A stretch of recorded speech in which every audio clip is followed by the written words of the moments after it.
Hey guys, and welcome to the Working Money channel. Please subscribe, guys. It really does help with the algorithm, and a thumbs up never hurts as well. The Cryptic Poet posted this, guys. Ripple partner Neum partners with Krungsri to expand international transfer offerings. The partnership enables Krungsri customers in Thailand to send real-time payments to more countries. So Krungsri, one of Thailand's largest banks, partners with leading global payments platform Neum to enhance their international transfer offerings for both corporate and individual Krungsri customers.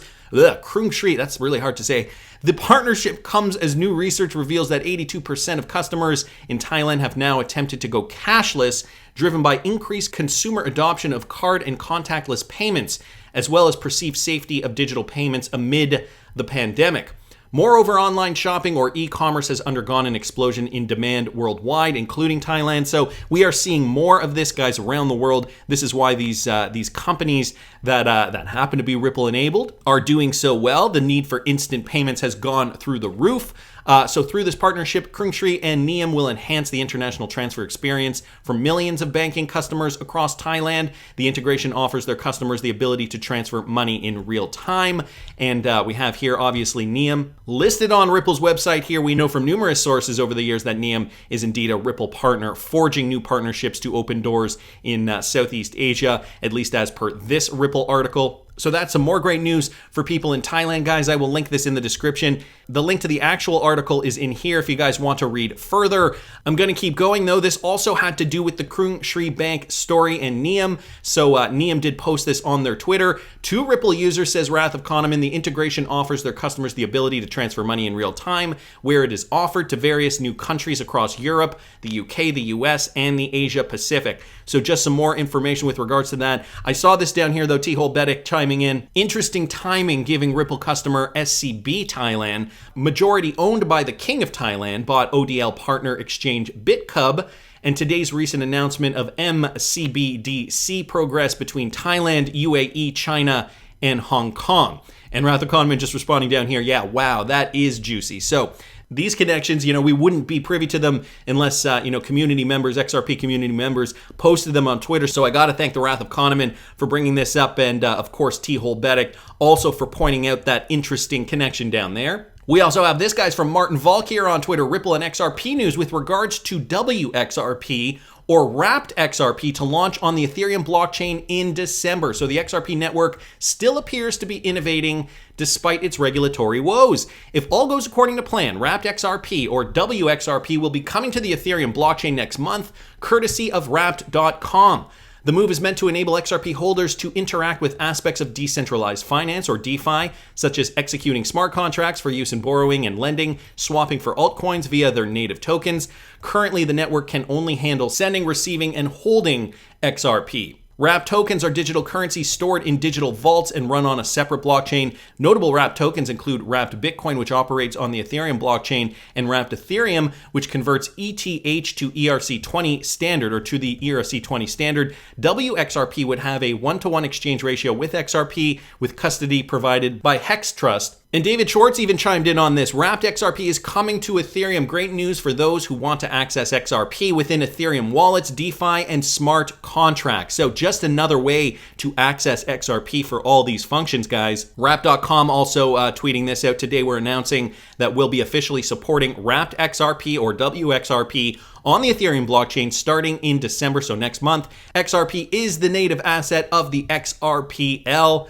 And so Ripple Labs seeks to disrupt established financial institutions such as the Society for Worldwide Interbank Financial Telecommunication, or SWIFT, with their lower fees. So this article just going down, commenting on that. And then lastly, wrapping this up with just a little tidbit on the XRP SEC lawsuit here. But WXRP, guys, launching on the Ethereum blockchain in December. That is next month. Wanted to thank Martin Volk for pointing us to that. And some more news, guys, coming out of France. France moves ahead of China in battle for CBDC supremacy. This coming from XRP Crypto Wolf here on Twitter. Despite China's notable progress with the digital yuan, its inward focus on the domestic economy is proving to be a major hurdle in the battle for international superiority. Not content to remain on the sidelines, France has jumped ahead with the most ambitious and successful CBDC trial to date.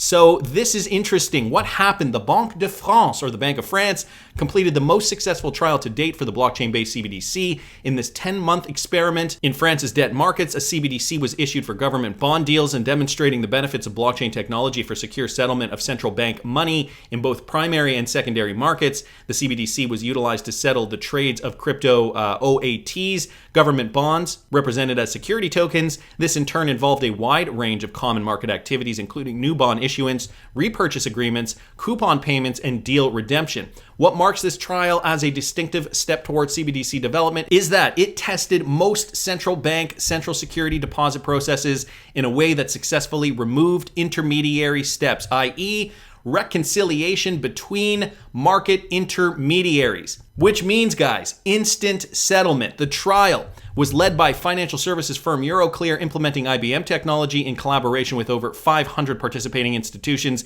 including a consortium of financial services firms operating in France, the French Public Debt Office, and the central bank. Now, we know many technologies are going to be involved in this, but we do have to remember back in March, France eyes Ripple's CBDC ledger for digital euro. So this news was back from a few months ago. The CBDC private ledger is built for payments and issuing currencies. Ripple's native digital asset XRP can be leveraged as a neutral bridge asset for frictionless value movement between CBDCs and other currencies. And so do you guys remember that report that came out? I believe the report is linked in here. Digital euro on the XRP ledger. Well, CPA Australia has released that report on CBDCs, which stated that France's central bank has openly discussed Ripple and XRP as a possible platform for Europe's central digital currency. So France is on top of it. Now we are seeing France surpass China in terms of their test pilot, and more of that document is linked in this Forbes article, guys. I will link this article in the description if you guys are interested in reading that further. But I also wanted to mention this with regards to the Ripple lawsuit. KAJ Labs, or KAJ Labs Foundation, donated a total of $95 million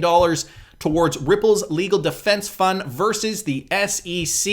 Lithosphere blockchain, to partner with Central Bank of Brazil to launch digital real CBDC trial, launches Lithosphere, or LITHO. So note this, Brazil is the latest country to look at digital currencies as legal tender. The Lithosphere cryptocurrency platform, developed by KAJ Labs, a Seattle blockchain firm, initiated discussions with the Central Bank of Brazil to partner on the country's digital real rollout. Now, guys, remember back a few months ago, Brad Garlinghouse did visit Brazil and talked to central bankers in Brazil. I don't have the tab up here, but if you guys don't believe me, you can Google it. He was in Brazil, so there were some murmurings that Brazil was going to adopt RippleNet. And here they're saying, Brazil has been exploring CBDCs. Central bankers are saying that they are making progress on plans to digitize the Brazilian real and could realize central bank digital currency as early as 2022. Well, we also now have this connection. KAJ Labs will focus on how interoperability could be achieved between various CBDCs and other DLT solutions. And not only that, the KAJ Labs Foundation is committed to furthering social responsibility. That's how they're framing it. Causes by part of its philosophy. It donated a total of $95 million towards Ripple's legal defense fund versus the SEC and other organizations facing similar lawsuits. Well, that's a nice way to kind of wrap it up and make it sound philanthropic, I suppose. So $95 million, a huge sum to donate to Ripple's legal fund. I'm not complaining. The SEC alleged that Ripple Labs offered an unregistered currency or an illegal IPO, as we all know. So boom, another connection there, guys, to Brazil. We know RippleNet, again, connection to Brazil. KAJ Labs donating $95 million to not just the Ripple SEC case, but to many other different cryptocurrency cases. I guess they kind of had to blanket it to make it sound a little bit more, okay, we just want to foster cryptocurrency adoption globally and not make it clear that we're helping Ripple fund this legal battle in order to win against the SEC. Interesting to note that, and the Brazilian connection too. It is no secret that Brad Garlinghouse had those meetings with Brazilian central bankers. So an interesting story continuing to develop. Wanted to thank XRP Crypto Wolf for pointing us to that. And Bitstamp, guys, has relisted XRP, but unfortunately not in the United States. So I had to read this tweet thread and finally came to the conclusion, yes, from Costa Rica, Kelly down here, yes, but not in the US, unfortunately. But it is a step in the right direction. I mean, they are relisting it. Coinbase, it sounds like you are next. And, Coinbase, the biggest exchange, I believe, in the United States, at least at this moment in time. I've been getting requests to retweet out this meme here. This from xrpnews.crypto. Please retweet this. So yeah, please relist XRP. Coinbase. Oops. I mean, it never hurts, guys. If anytime you see this and you can tag Coinbase in these tweets, you know there is somebody at the other end paying attention to this. Maybe not Brian Armstrong particularly. Nevertheless, it does not hurt. Of course, these exchanges need to have our voices heard. We want XRP, and I'm sure they know it by now. They're likely waiting for the most opportune time to do so, but I don't doubt that it is in the works, that it is in the plans. Nevertheless, guys, I will link this tweet in the description if you care to retweet it as well. Wanted to thank xrpnews.crypto and XRP Whale here for tweeting this out. And the lawsuit, right? This is kind of the biggest piece the biggest hurdle, I think, for the XRP community to get over in order to really kind of see XRP price soar. Well, Michael at Val5Links here brought this to our attention. A Connecticut jury has found that digital assets linked to cryptocurrencies are not securities in what a defense lawyer called a world-first verdict. Why this is important, guys, is because many lawsuits depend on precedent-setting cases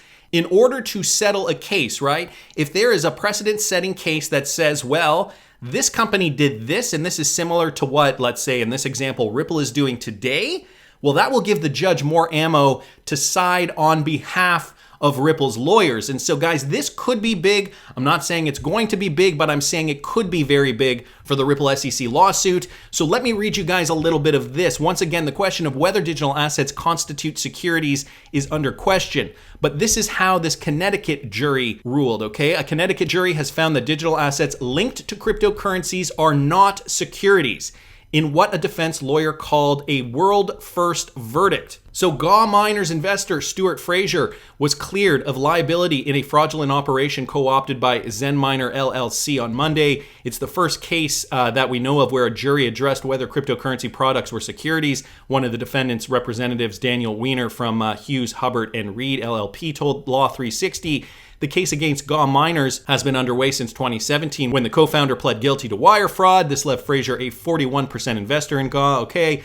Initially, GAW sold physical mining hardware, but soon teamed up with ZenMiner to offer remote management software that allegedly allowed customers to control their mining hardware online. According to the plaintiffs, the two companies never actually owned as much equipment as they initially claimed. Earlier in the case, both GAW and ZenMiner were found to default. Unable to fulfill customers' orders, the two companies introduced hashlet contracts. So here's where it gets interesting, which entitled their customers to a share of the profits from the company's crypto mining profits. However, in 2017, GAW was found to have sold far more hashlets worth of computing power than it actually had in its computing centers. Rather, the company was using the money from new customers to pay off old customers. And the jury decided that none of GAW's four products, including promissory notes called hash points, or tokens called Paycoin, and virtual wallets called hash stakers, were considered unregistered securities. So they are saying that this Paycoin thing, hash points and hash stakers, the token itself being Paycoin, guys, not considered an unregistered security. Fraser was also found to be not liable. So there's much going on in this case, but I think that this point here is precedent setting, or could be precedent setting at least, for the Ripple SEC lawsuit. Although the United States SEC described hashlets as securities, so that's the other thing, the SEC already described the hashlets as securities in a previous case against Garza. The jury in its most recent case against Fraser found that customers actively controlled their hashlets, meaning they could not be considered a passive investment. So boom goes the dynamite once again. A precedent-setting case, guys. Could this be ammo for Ripple's lawyers? Could it be that a Connecticut jury could help seal the deal, essentially paving the way for XRP to not be deemed a security, along with many other cryptocurrencies? And let me remind you guys, I like to do this every now and then. On Google, if you type in world's bridge currency, you know what you get. Even Google knows that XRP will be the world's bridge currency. It's already being used by some countries. It's only a matter of time before this SEC lawsuit clears up and XRP's opened up to the rest of the world. That's just my opinion, but I want to hear what you guys think. Please subscribe to the channel if you haven't already. Like the video if you like the content I'm providing. I always love hearing your comments. See you in the next one, guys.